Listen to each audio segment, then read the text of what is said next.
जय भीम, जय संविधान। आज आपण इथं दिल्लीमध्ये जंतर मंतरवर जे परीक्षेमध्ये घोटाळा झालेला आहे त्या संदर्भात गेल्या 20 दिवसापासून सोनम वांगचुक यांच्या नेतृत्वात जे उपोषण चालू आहे त्याला जाहीर पाठिंबा देण्यासाठी आपण हे जवाब दो आंदोलन घेत आहोत।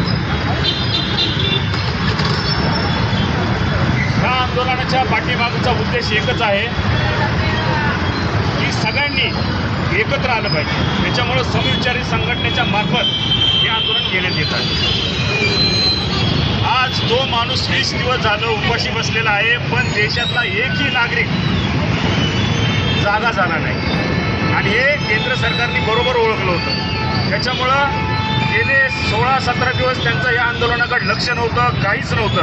पण ह्या गेल्या 2-4 दिवसात जिथं त्या घटना घडल्या त्याच्यानंतर केंद्र सरकारला खडबडून जाग आली की देशातले लोक एक जागे होत आहेत आणि 20 तारखेला त्यांचा जो मोर्चा होता संसदेला घेराव घालण्याचा तो त्यांनी आज मोडून काढलेला आहे। म्हणजे इथला नागरिक हा जागा झाला नाही पाहिजे, तो हमेशा झोपलेला राहिला पाहिजे आणि तो झोपलेला असला तरच त्यांचं राजकारण चालू शकतं।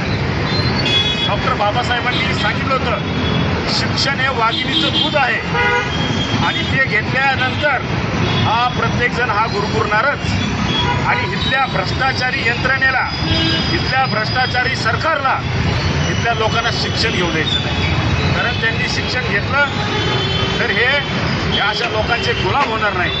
ह्या देशाचा पंतप्रधान शिकलेला नाही, या देशाचा गृहमंत्री शिकलेला नाही, मग ते नागरिकांना का शिकू देतील?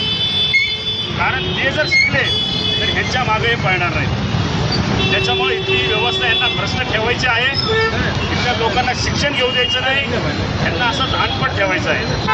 क्योंकि बडेगा इंडिया तो बडेगा इंडिया आणि यांचं शिक्षणच नाही झालं तर हे आपल्या मागं अंधभक्तासाठी फिरणार आहे आणि सध्याची तीच कंडिशन आहे।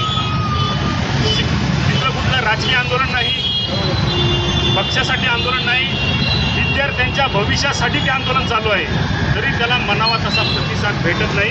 कारण या देशामध्ये त्यांनी अंधभक्त जास्त तयार करून ठेवलेले, त्यांनी पक्षात ठेवलं नाही, माणसात ठेवले नाही, भावात ठेवलं नाही, जातीत ठेवलं नाही, सगळ्यामध्ये भांडण लावून हे तमाशा बघत आहे आणि हीच मनुवादी व्यवस्था आहे। नरेंद्र मोदींचा नारा होता ना खाऊंगा ना खाने